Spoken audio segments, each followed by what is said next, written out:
All right, today I'm gonna be critiquing one of our subscribers' tattoos and I'm gonna be absolutely roasting it and ripping it to pieces. But then on the other side of that, I'm gonna show them 3 ways that they can make it better so they can improve their art. Now, even if this isn't your tattoo and you're struggling with line work, color, or getting smooth saturations, you definitely wanna watch this because these tips I'm about to give will help you fix your work as well. So this is the first time that we've done something like this. We're starting a new series where we're critiquing our subscribers' work, and one of our students has gracefully submitted one of their tattoos for this video. She's given us permission to go through this tattoo in detail and break down everything that we can do to improve this piece. So today we're looking at this eagle. Now there's quite a few things that we need to fix on this piece, but the main one that stands out the most is going to be saturation and blending. Okay, I can see quite a few areas in this piece where the ink isn't like fully packed in. There's pretty rough blends. You can see, lots and lots of needle marks. It's not smooth, it's not consistent. And in this video, I'm going to show you how to fix all of that. And by the way, if you would love to see some of your art featured in this series that we're doing, I'll put a link to the form in the description where you can upload some of your tattoos.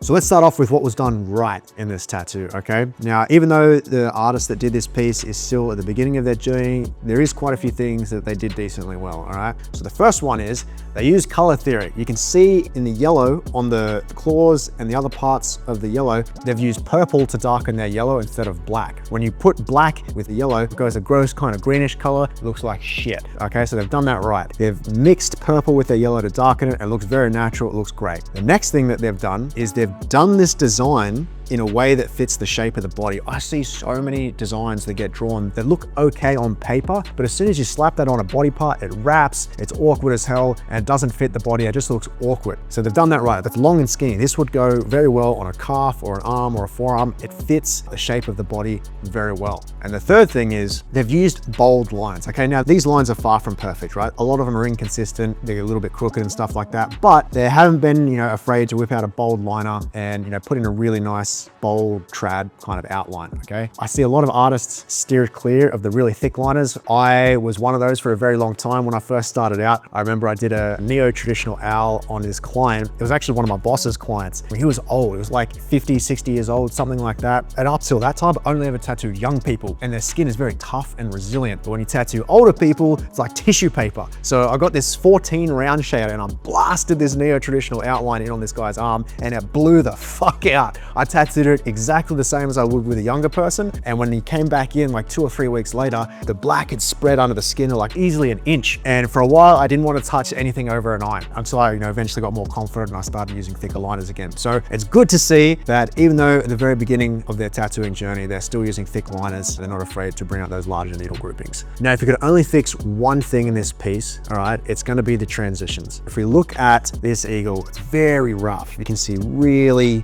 really substantial needle marks. It's not blended out cleanly into the fake skin and it's very, very rough, okay? I know traditional style tattoos, they are supposed to have like that light pepper shading, but this is too much, okay? You need it to be a bit cleaner than this. Now, the way that we're gonna get this nice and smooth, there's a few things that we're gonna need to change, right? The first thing we're gonna do is slow down. I use a 4.2 millimeter stroke most of the time when I'm doing color packing or black and gray, and I like to turn my volts down real low. When I'm color packing, I'm having my machine at like between 6 and 7. I don't go any higher than that, usually closer towards 6, and I just slow right down because the more you slow down, the more times those needles have to hit the skin and the more ink that they can get into the skin, the more saturated it's going to be. The closer the needle marks are going to be together and the smoother it's going to look, and you'll actually tattoo a fuckload faster if you slow down, okay? Because you won't have to go back over it and fix things up and smooth it out. It'll be in there and it'll be nice and smooth the first pass, okay? So that's what I'll do first, is slow my voltage down and slow my hand speed right down. The next thing that I'll do is that I'll use a big ass mag in the parts where I have the room for it, okay? In these parts like up here, I'm gonna use a 23 curved mag. The only places where I'm gonna use a smaller needle are these tight little areas like around here and this part here, where I just can't fit a 23, okay? When you use a big magnum, you cover more surface area and you need to do less passes, which means your shading is gonna look a lot more consistent. Now with smaller areas, you can still get consistent shading with a smaller mag because it's less area that you have to cover. I just wouldn't use like a 5 curved magnum to try and do all of this because I'm gonna have to do a lot of passes and that's a lot of opportunities for that to look all patchy and fucked up, and I'm gonna have to go back through crosshatch and make it super smooth, okay? So use big mags where you've got the space. Another thing that you can do to smooth out this shading is do the transitions first and then backfill the solid black afterwards. You can see here that they've just run out of space. They've got all this black here okay, it's fairly saturated, but then they've just run out of room to do all these transitions. Like, that happens a lot, okay? You're trying to smooth out this black and you keep pushing it out a little further, a little further, a little further. And by the time that you finally smooth it out, you've run out of space and the whole thing is just black, okay? So you can start with the blends first, all right? You can start whipping out, say from here,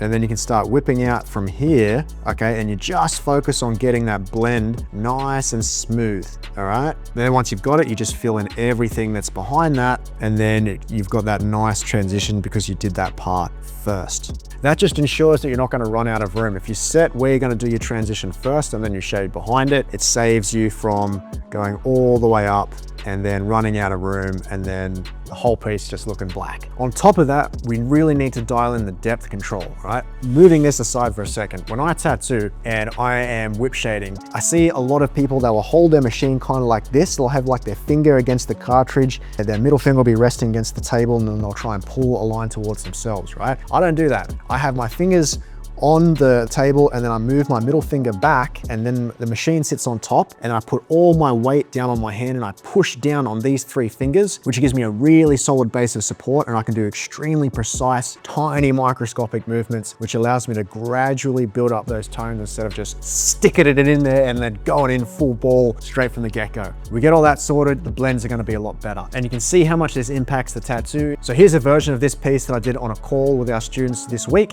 You can see how the blends are really nice and smooth and it all fits together really, really well. The next important thing that I would fix would be the wings. When you're doing an eagle, the wings are one of the key parts of the design and they need to be done well. Instead of just drawing them all randomly, I'll break it down into its most basic shapes and then I'll use a very thick brush to mark out where each one of the feathers go, just like this. We have a look at this eagle. I can turn down the opacity when I draw over this. We've got a line that goes here, we've got a line that goes here, and then we've got line that goes there, line that goes there, and then we've got 2 layers of feathers, and then we've also got the little yellow thing. Okay, so once I've broken it down to shapes, I'm gonna use a very thick brush to mark out where each one of my feathers is going to go, and I'm gonna use a different color. I'm gonna start with green. So I'm gonna use a really large brush, and I've got a nice thick taper on it, so that when I draw these shapes in, it's got a nice pointy bit for the wing. And I'm gonna make sure that all of these are nicely spaced. All right, cool. So there's my first layer of wings, and then I'm going to put some behind that. Okay, I'm gonna switch my color again. I'm gonna go to blue. I'm gonna do the same thing, but I wanna make sure they're nice and evenly spaced. I'm gonna temporarily put this over the top. All right, great. So now I can put this below that green layer again. Boom, I've got the structure for my wings, and I'm going to put just another line on top of that. And this is really important because this is going to give you the right shape for all these wings. We're going to turn the opacity of these down a little bit. Same thing with the green ones. Turn those down, turn this down even more. Now this next layer, use a different color again. And then we're going to bring this curve shape to the back of the next feather. Okay, really important. We're gonna bring this down, and then we're gonna bring that curve shape to the back of the next feather. And this is gonna give us a really nice, thick, fat feather. And I've left a little space at the top, so I can have that nice little pointy, sharp bit at the top of each feather. Then lead on to the change in the feathers. So now instead of having like those thick and those thin bits, they're more kind of like pointy. And they're kind of going out like this. And then they just bring them out like that. Boom. So we can see how we're getting those a lot more consistent now. And we just do the same thing with the ones up the top. We're just going to merge those red lines together, fade them out a bit, go straight back onto the purple, put them on a different layer. I always change the color of the brush when I'm doing these different layers of feathers so I don't get confused and I mix up what's the top layer, what's the bottom layer.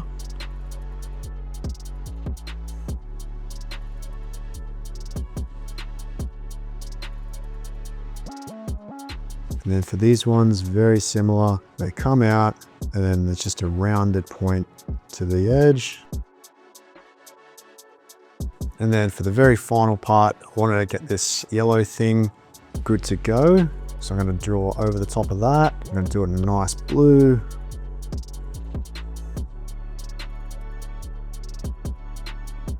So now you can see with a bit more structure, it's very easy to get those wings nice and evenly spaced, and they've all got the right shape. They're not awkward or like unevenly sitting. And if you need to adjust it, okay, the beauty of Procreate is you just use the selection tool, and because all the feathers are evenly spaced, you can just transform it.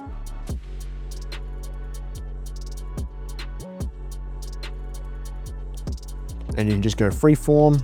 And then if you need to make it a little bit taller, okay, because you want those wings to be a little bit longer, or a little bit wider, it's very, very easy to make those edits. And if you just want to transform a part of it, then you don't have to select the entire thing. You could just select, half the wing, and then you can, only move the top half. It'll create those little gaps, but when you do the final outline over the top, you can very easily just join that all up and make it go together really, really nicely, okay? Most important thing is you get the structure of the feathers right, and then you can fuck with it and change the shape. The next fix is going to be the claws, the talons. Hardest part of the eagle to do by far, just like drawing human hands. Drawing eagle hands is just as difficult. A little bit less because it's only like 4 little fingery things, whereas the hand's got 5, but I'll show you an easy way to do it. This isn't perfect, what I'm about to show you, but with a traditional style tattoo, it'll work just fine, and it will get you out of trouble 90% of the time. Again, break shit down into its most basic shapes, and it makes it so much easier, less stressful and painful to do. First of all, we take all the streamline off. So what you can do, again, this doesn't work 100% of the time, but for a trad tattoo, it'll get you out of trouble most of the time. You can do just a little circle. There we go with this side here.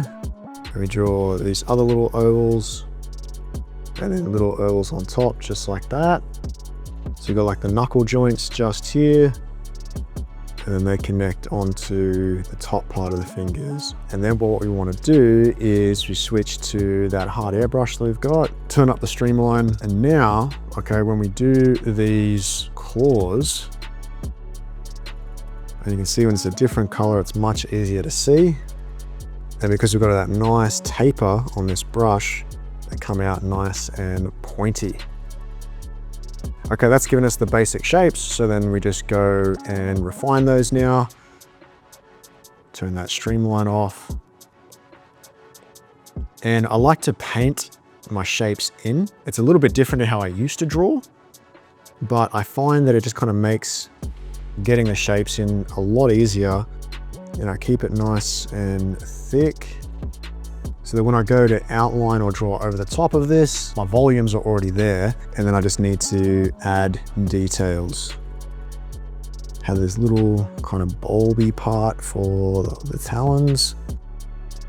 The part that's going over the top, I have that always a little bit darker, so that you can kind of easily differentiate.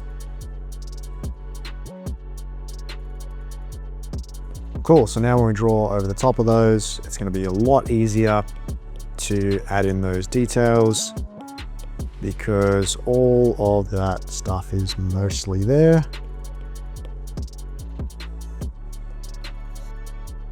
You have to be careful not to go too detailed because it's trad tattoo, so you want to keep it quite simple.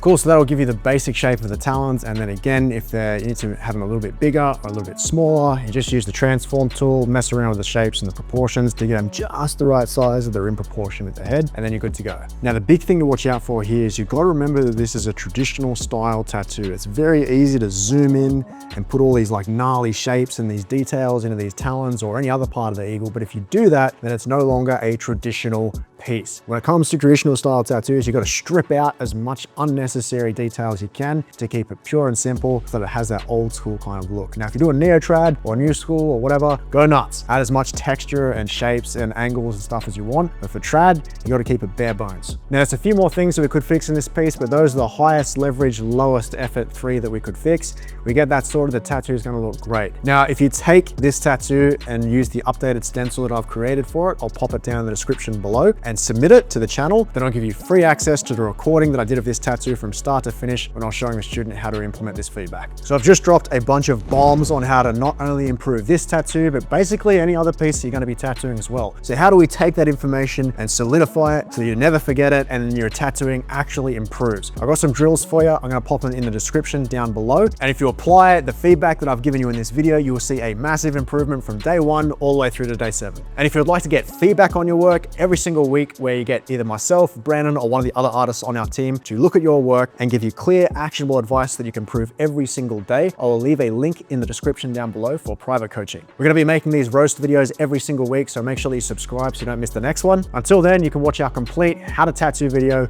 just here. It's a full masterclass that goes much more in depth in shading and saturation. That's all for this video, guys. I'll see you in the next one.